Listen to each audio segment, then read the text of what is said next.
Hey guys, welcome back to my channel. My name is Chelsea. So today I'm going to be doing a quick little video. I just got off from work and I just stopped by the pizza store to get pizza for my son. And tell me why on Sunday I decided to be a fancy mom. I decided to make pizza with my kids at home and it turned horrible. Before giving my son catering, I knew he was not going to like it and he was trying to be nice about it. He was like, "Mommy, the pizza makes my stomach hurt." So we ended up putting the pizza in the trash and I had to promise him pizza. That's what I just went and got for him because he asked me that, "Can I buy the pizza in the store?"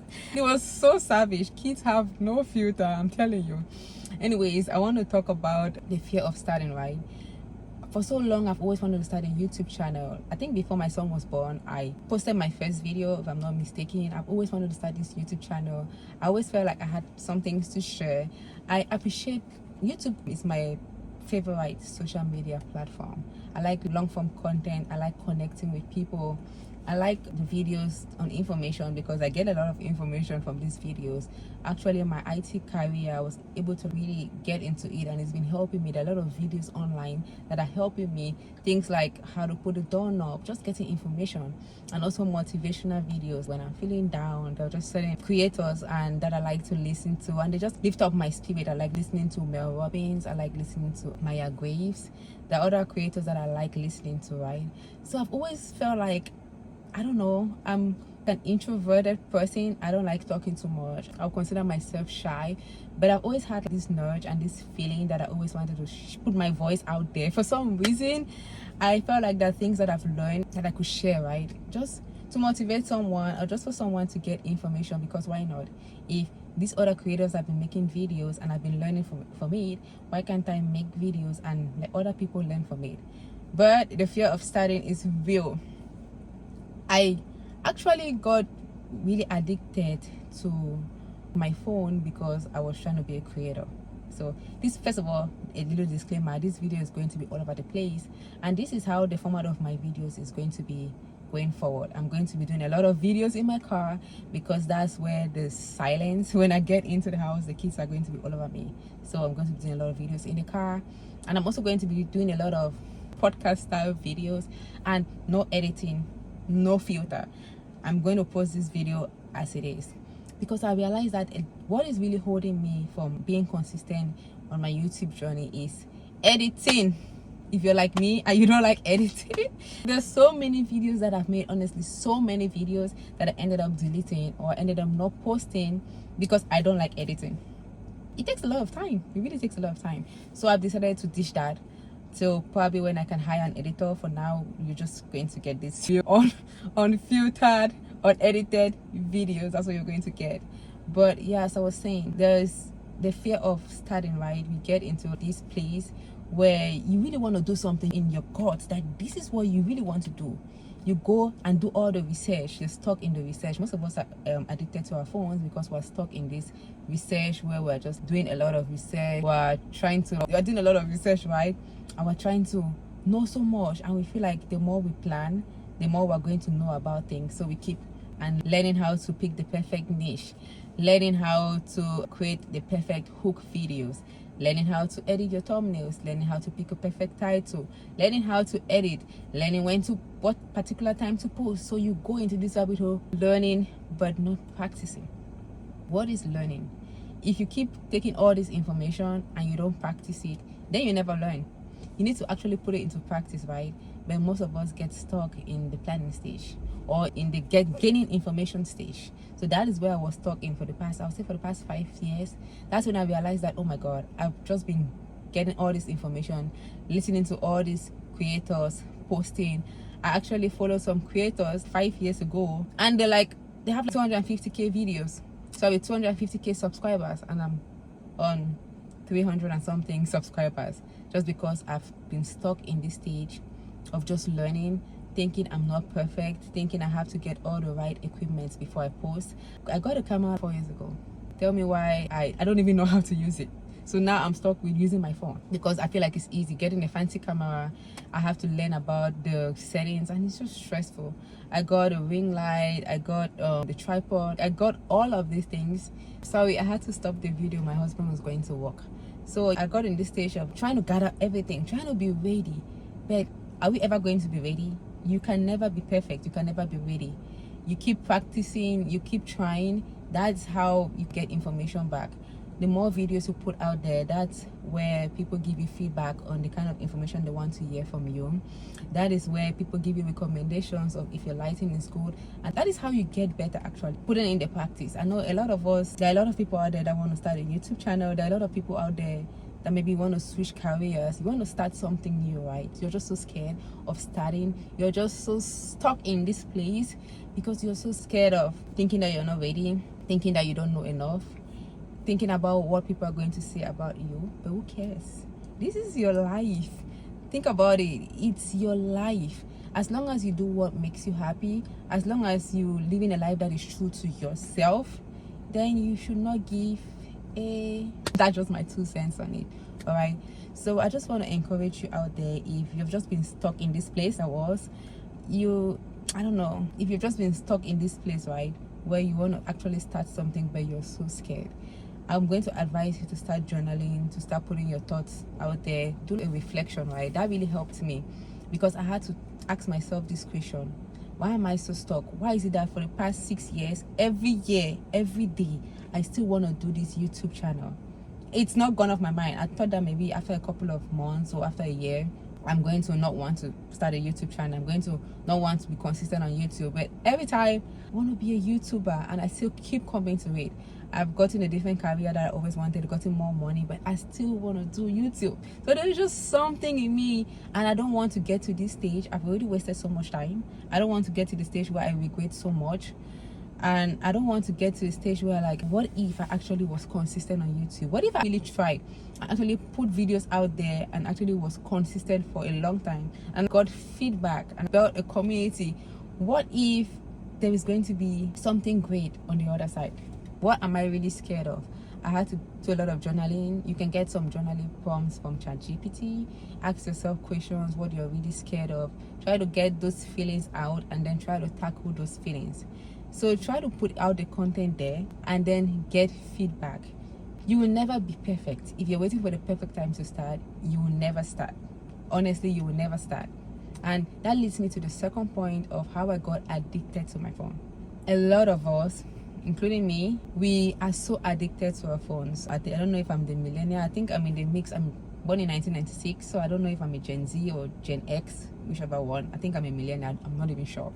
But we are so addicted to our phones. Funny thing is that I was never addicted to my phone. I just kind of got addicted to my phone when I was trying to do a lot of research on being a content creator, where I was watching a lot of videos on how to start a YouTube channel, and that's how I got addicted to my phone. I kept telling myself that I'm doing research.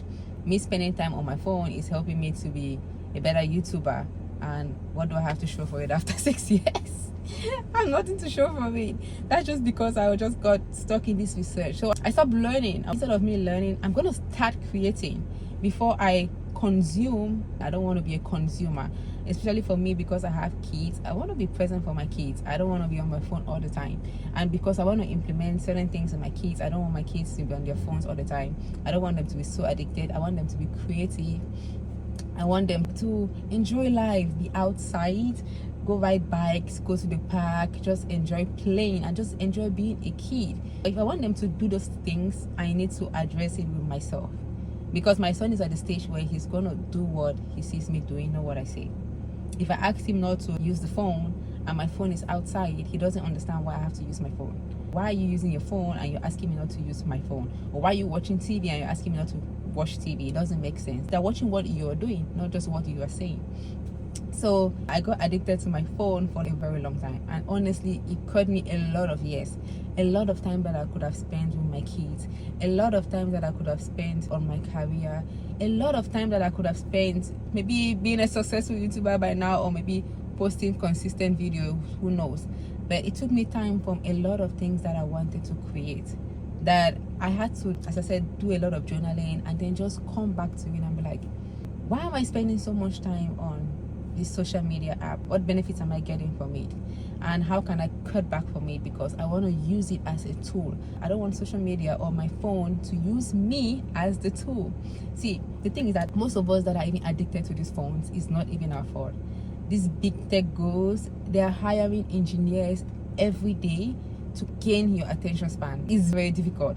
This phone addiction is one of, I think, maybe 1 billion or more people in the world are addicted to their phones, because it's honestly working against you. You have to, it's an addiction that I think everybody deals with, and you have to consistently try to overcome it. It's not something that you just get over it and then you have to move on. No, the phone is something that you get to use every day, and it's something that you're going to have all the time. So you have to have a certain discipline around your phone, in a way that you can have it, you can have those social media apps, you can use it, and you can still be able to stop. So for me to get to this point, I had to honestly do a lot. I had to get to a stage where I had to change my mindset. You know, it's not the lack of knowledge that we have. Most of us have the knowledge. Like, watch a lot of videos, people tell you, oh, do this, put the phone in the room, put the phone in the cupboard, get these apps that like you from doing certain things, delete the apps from your phone. But just like addiction, if you just kind of like cleanse, when you get the phone back, you just dive right into it. So I was trying to just learn how to use my phone wisely. As I said, learn how to use my phone and not let my phone use me. Getting the morning part secured. I'm still trying not to use my phone before I sleep, because I realized that I was using my phone a lot, just scrolling till I just fall asleep scrolling, because in the morning time I don't really use my phone. So I just want to share with you how I can rid of using my phone in the morning, before I actually maybe figure out the evening part and I come and share that information with you. So if you're trying to stop using your phone, it's been mind-blowing. I'm like, what was I doing in my life? So when I wake up in the morning, I have a morning routine, right? That is it. You have to have a plan. You have to wake up in the morning with a plan, with a routine, with a ritual, something that you get to do every morning that is for yourself, that is calming. My days are busy. I have work, I have my kids, so it's really chaotic. So I try to take the morning with no noise. At first, I used to have my morning routines while listening to a podcast or while listening to a video. Sometimes I started listening to like some Christian music, and I was telling myself that, oh, I'm listening to a Christian video, I'm listening to worship music, but there's still that noise. Think about it. We are in a generation where there is so much noise, and especially when you have kids, there is so much noise. There's always noise, like hardly ever silence in my house. So the only time that I can really get that quiet time and that silence is in the morning when the kids are still sleeping. So why do I want to use that time and then by myself put noise on? Why? So in the morning when I wake up, I started reading my Bible. I took this journey of reading the whole Bible in a year, which has been the best thing I've ever done, the best decision I've ever made. So when I get up in the morning, get up, pick my Bible, read my Bible, quiet, in silence, read the word, soak up on the word, pray. Then I go exercise in silence. The only thing that I exercise is probably watching the YouTube video if I'm running, in silence. Like the things that I've noticed, I noticed the trees, I noticed the birds chirping, I noticed every single thing. I actually noticed God's creation, and it was so nice with no noise. I drive to work with no noise, and then I realized that I'm probably like a rich road driver, because driving in the car with no noise, with no music, with no podcast, that was not me. Every time I drove in the car, because my commute is really long, I drive like minutes to work and 30 minutes back, I could not drive with no noise. I'm probably talking to somebody, making a phone call or doing something. Now I drive with no noise, and it was so peaceful. My morning is so calm, and then I go to work, the first block of work, with no phone. And then the only time that I pick up my phone is during lunchtime. That is at 12 p.m. my work time. And then when I pick up my phone, I listen to my podcast or music, mostly podcasts. I'm not really into music like that. I'm listening to a podcast while I'm taking on this 1 hour walk, and then when I get back, I walk again, and then I can use my phone doing my commute back home. Like, this is the best decision I ever made. But for you to stop using your phone and stop being addicted to your phone, you need to change your mindset. You need to really dig deeper and find out, how is this phone impacting your life? For me, it was taking out so much time on the things that I want to do. It wasn't giving me clarity, and I needed clarity. I needed to hear my own thoughts. Instead of listening to other people's thoughts, I wanted to listen to my thoughts. I still watch videos, I still watch my favorite creators, but I wanted to listen to my own thoughts first thing in the morning. I wanted to take care of me, have this peace, zen, peaceful morning before I start listening to all the external voices. Like, you do that, honestly, you're going to have the best morning routine, hands down. I'm going to show you guys maybe like a morning routine video of like morning routine. It's happened every day, obviously. There are days that I wake up and it's chaotic. There are days that I sleep late and I wake up late. But most times I try not to pick up my phone the first thing in the morning. After that, right now, I'm trying not to use my phone before I sleep. And for the first time yesterday, I put my phone down at 9:30 p.m. and I actually slept at 10 p.m. I actually woke up before my alarm clock. My alarm clock was set for 6 a.m. and I woke up at 5 a.m. without no clock. See, that should just tell you how peaceful. I had a very peaceful sleep just because I did not like to a YouTube video or to Instagram before sleeping. I read the Bible and I fell asleep and I had a very nice sleep. And I'm going to do that today. So I'm probably going to do another video when I get this routine situated and not using my phone. I'm going to give you guys some tips and tricks that you can use. If you're really addicted to your phone and you think that is very difficult, then put that phone out of your room. Put it in the drawer in the living room when you go to bed. Put it in the cupboard. Put it in the bathroom. Put it elsewhere so that you don't get to see it. Then I think that's going to help you better. But have a set time where you pick that phone and be disciplined with that phone. It is your life. It's nobody else's life. You have to be able to do the reflection and see how the phone is impacting you. If you're using the phone for business, okay, it's business hours. Okay, I'm going to use that phone during business hours. If this phone is hindering you from spending time with your kids, the kids that God gave you, from spending time with your spouses, with your friends, and actually building real life connections, then there's a problem and you need to address it. Like, being very serious. Like, most of us are spending our time wasting 15 years of our life, spending 7 hours of our day giving it all to the phone. Many things in life that are free, you think it's free, but it's actually not free. Social media is free, but they are getting your attention, and that is very important. Getting your attention is very expensive. The more you watch these videos, the more you watch ads, the more these big tech companies get money. And these big tech companies and the owners of them don't even let their children go on social media because they know how bad it is. See, I'm not saying that social media is bad, because I definitely love social media and I definitely love YouTube. As I said earlier, YouTube is my favorite media. You need to use it as it is. It is a tool. Use social media, use your phone as a tool. Get these apps and use them as they are. They are apps, they are tools that you are meant to control and not the other way around. So that's just it for my ranting, and I hope that this pep talk got you. And tell me if you like this format, if you like this podcasty style, me just like sharing out my thoughts, just sharing out what I've learned and how it has helped me, just in the hopes that it's going to help you. If you listen to this video, I don't just want you to take this video and then okay, that's it. I want you to take action, because a lot of us listen to videos and we don't take action, and it doesn't make any difference. And that's not what I want you to do. I don't want you to watch this video and then you're not a changed person, or you don't take any action. Then the reason for making this video is useless. I want you to take this video and I want you to start taking action right now. Do not postpone that action. Start taking action now. Reduce that screen time, and it's going to help you tremendously. Reduce your phone usage, and it's gonna help you tremendously. And just start posting that YouTube video, start that new career, start reading, start building up that skill, hang out with your friends, actually start doing the thing that you have always wanted to do. When you're on your deathbed, trust me, you're not gonna regret, oh, I'm so mad, I regret I did not spend watching the Netflix movie, or I regret I did not spend so much time scrolling through my social media feed and looking at people's lives that I don't even care about. You're gonna regret that you did not live a life that you had to live. You're gonna regret that you probably did not follow the career path, or you did not follow like passion, you did not try new things, you did not try something that you have always wanted to do. So get to do that now, so that when you're on your deathbed, you don't get to regret. You're actually going to be excited because you have lived a fulfilling life. So that's all about my pep talk, guys. I'm going to see you guys in the next video. So tell me in the comment section what you like about this video, what things you've learned. Also share with me some ideas. We are here to build a community. We are here to learn from each other. As I said, this is my ideas that I'm sharing. This is the things that I've learned, and this is how it has helped me.